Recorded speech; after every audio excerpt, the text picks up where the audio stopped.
Bismillahirrahmanirrahim. Waalaikumsalam warahmatullahi wabarakatuh. Sebelum kita mulai, mari kita berdoa dulu. Berdoa dipimpin oleh Bismillahirrahmanirrahim. Sebelum kita memulai kegiatan belajar mengajar ini, alangkah baiknya kita berdoa dulu. Berdoa dimulai.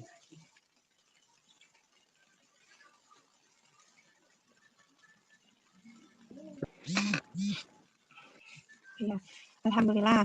Sekarang kita mulai ya dengan kode mata kuliahnya MKB 5334. Dosennya Ibu sendiri, kita ya Universitas Muhammadiyah. Materi pertemuan sebelumnya itu tentang pengertian dari audit. Sebenarnya audit itu apa ya? Audit adalah mengevaluasi bukti historis tanpa memihak dan berprasangka. Nah, siapa yang melakukan audit yaitu di atas bukti historis. Nah, jadi siapa yang bisa jadi auditor? Ya, kita juga bisa. Kita kan nanti jadi sarjana akuntansi ya. Cita-citanya mau jadi apa? Mau jadi auditor ya, mau jadi ahli apa? Akuntansi ya. Mau jadi kita pelajari alatnya, alat untuk mengaudit. Apa itu alat-alat auditnya gitu ya. Nah, ini ada contoh pekerjaan asuransi service, pengukuran efektivitas. Jadi kalau kita mau kerja di mana di pabrik, mau tolong bikinin laporan keuangan, mau nggak? Tolong dong bikinin laporan keuangan atau enggak? Ada ini tolong dong ukur efektivitas dan efisiensi atas biaya produksi gitu. Nah, mau ya? Nah, keahlian kita sebagai seorang akuntan, sebagai seorang auditor, tentu ini hal yang membahagiakan ya, dapat menguasai alatnya, alat untuk audit, alat untuk akuntansi gitu ya.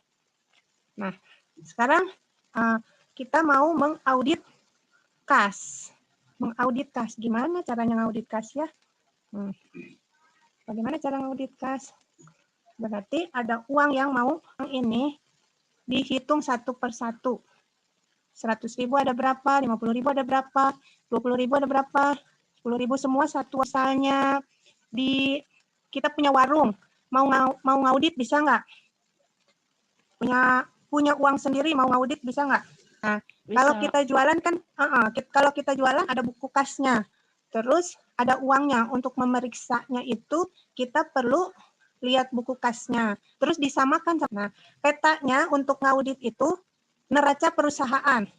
Neraca perusahaan itu buku di warung, berarti buku catatan warung. Apa aja adanya catatan itu berbentuk mau bagus mau enggak, pokoknya ada catatan. Nah, itu buku.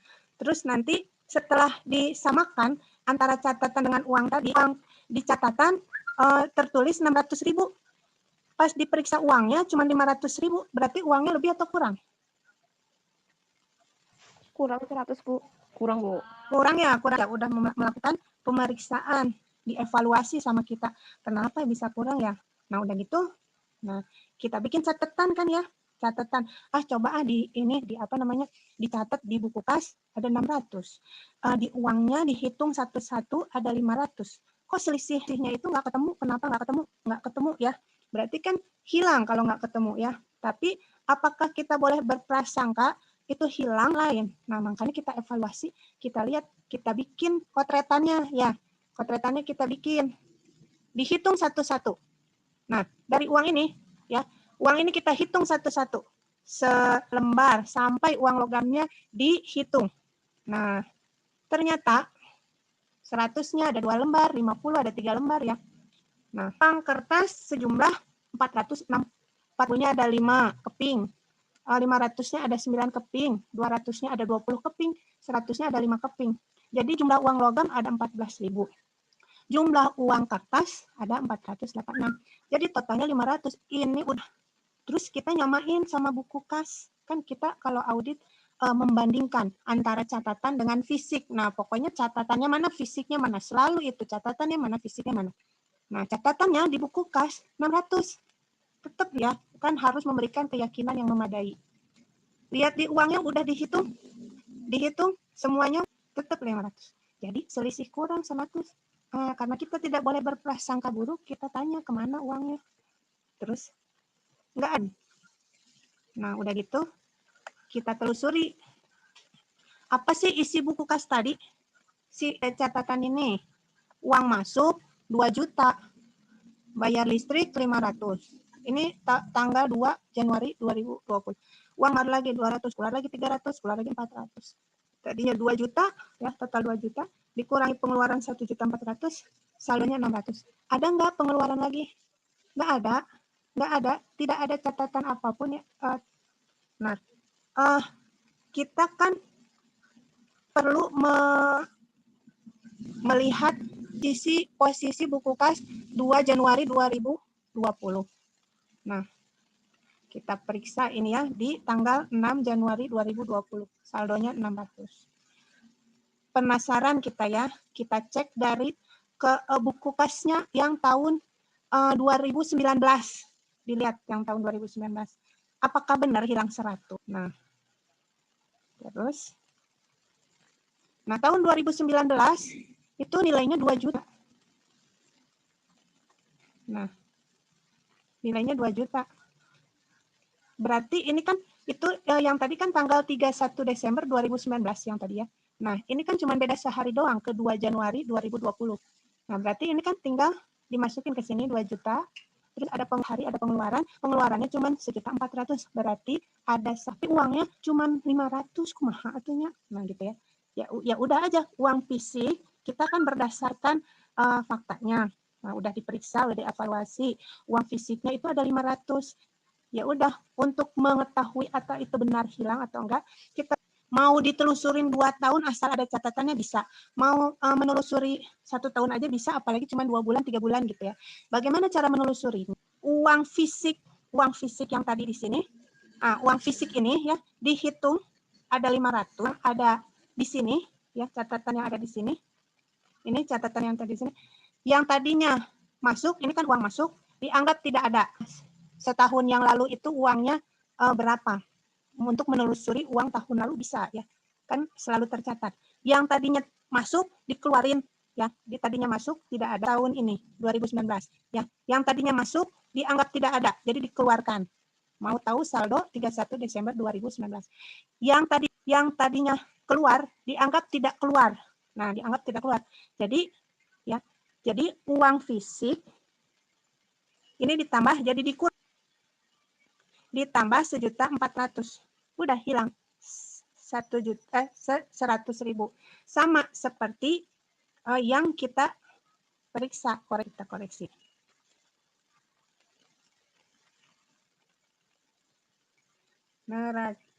Nah, ini sama. Nggak ada 100, berarti benar memang tidak ada 100. Nah, yang kehilangan ini berarti kan uang fisik antara catatan dan uang fisik. Antara catatan dan uang 100 hilang, kita koreksi. Berarti kas keluar ya. Kas keluar, modal keluar. Jadi tidak ada kas sebesar 100.000, tidak ada periksa. Nah, posisi kas itu kalau bertambah di debit, kalau berkurang di kredit. Nah, ini kurang kan tadi ya. Jadi kita berkurang. Otomatis modal berkurang. Ya kan? Nah, jadi koreksi auditnya seperti apa? Nah, ini 2 juta. Ya. Ini neraca tahun lalu. Biasanya kita kalau ngaudit itu kan neraca tahun lalu. Jurnal koreksinya melihat dari ini kas di kredit, ini dari ini kas di kredit, modal di debit. Kenapa kas di kredit? Karena hilang. Kalau uang modalnya berkurang. Nah, gimana sih cara mikirnya ini? Kok modal berkurang tapi posisinya di debit? Untuk melihat jurnal, mudahnya kita lewat, ini kalau habis ya, udah aja, nanti sampai penutup udah selesai, ini masih ada 9 menit lumayan. Ya, cara mikirnya, kalau kasnya hilang, atau kasnya dibayarkan, itu berarti uang keluar. Di catatan kas tadi, uang keluar kan bayar listrik, bayar ini uang posisi keluar. Posisi keluar, maka disimpan di kas. Itu di debit untuk bayar listrik, untuk beli bensin, untuk beli wifi. Ya, misalnya bayar uang, keluarin uang untuk bayar wifi. Berarti jurnalnya siapa yang tahu? Secara tunai jurnalnya apa? Biaya wifi terhadap beban wifi terhadap listrik, gampang ya, beban wifi terhadap kas. Nah, karena ini hilang kasnya kan keluar kalau hilang. Apa yang hilang? Yaitu modal yang hilang. Gitu cara bacanya ya, gampang ya. Nah, udah selesai. Kita di neraca tinggal dipindahin. Yang tadi pindahin ke sini. Kas kredit, modal debit. Sehingga saldo auditnya menjadi debit, neraca 2009 ditambah saldo awal ditambah debit dikurang kredit sama dengan saldo audit aktiva tambah debit kurang kredit. Kalau pasifa gimana bikin saldonya? Saldo awal, kalau aktiva kan saldo akhir, saldo audit. Nah, kalau pasifa gimana cara bikin rumus ininya? Siapa yang bisa? Saldo awal dikurangin debit ditambah kredit, Bu. Ya, kredit. Sama dengan ini. Jadi kebalikannya kalau pasifa ya, saldo awal dikurang debit ditambah kredit. Sama itu gampang ya. Jadi kalau misalnya piutang, nah ya, nanti kalau piutang selanjutnya pembahasan kita ya, piutang persediaan tanah bangunan, piutang alatnya apa? Surat konfirmasi ya. Jadi kita bikin surat kepada pelanggan-pelanggan. Nah, itu jawabannya nanti kan dia kasih. Nanti kalau misalnya ada perbedaan seperti kas tadi, kita koreksi di sini ya. Kita lihat stok akhirnya berapa, kita cek fisik juga ya, sama ini cek fisik semua. Jadi untuk selanjutnya ini ada piutang, cek berkirim surat konfirmasi dan hutang konfirmasi. Persediaan pembahasan selanjutnya yaitu laporan laba rugi. Nah, ini ada soal ya, 100 uang fisik, 500 saldo neraca, 1.900.000. Berapakah saldo audit? Siapa yang bisa? Ini bisa direkam dulu. Ada waktu 5 menit lagi. Ibu lihatin gambarnya ya. Yang bisa ujiannya. Nih ya. Buku kas berapa tadi katanya? 600. Buku kas 600 ya. Uangnya 500. Udah? 100.000. 100 ya. Neraca yang mana neraca? Nah, neracanya ini 1.900.000. Berapakah saldo auditnya? 1.900.000. 800.000. Intinya jawabannya 1.900.000. Apa tadi? 800.000. Dinda, Bu, Siapa? Dinda. Siti Fadila, Bu. Siti Ya. Fadila. Dinda, Siti Fadila, siapa tadi yang suaranya Fadila, dua ya? Iya. 1.800.000. Nah, bisa gampang ya? Gampang berarti 1.800.000 di saldo audit. 800.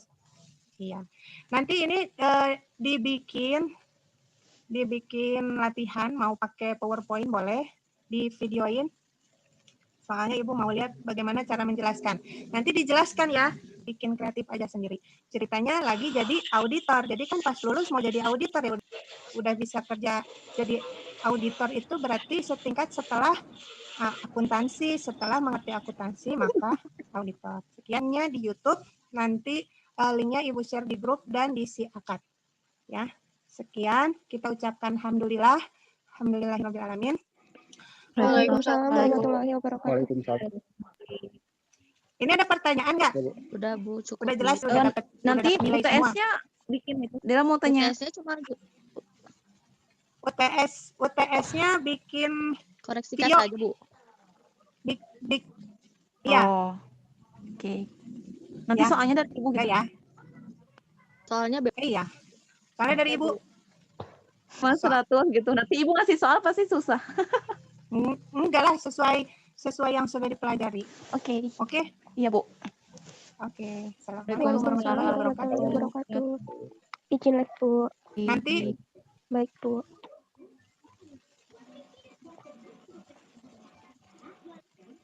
ini mau dipoto dulu nih detik-detik terakhir. Oh, udah habis, orang udah pergi ya. Tidak apa-apa. Udah, silahkan live group. Silahkan live Zoom. Assalamualaikum warahmatullahi wabarakatuh.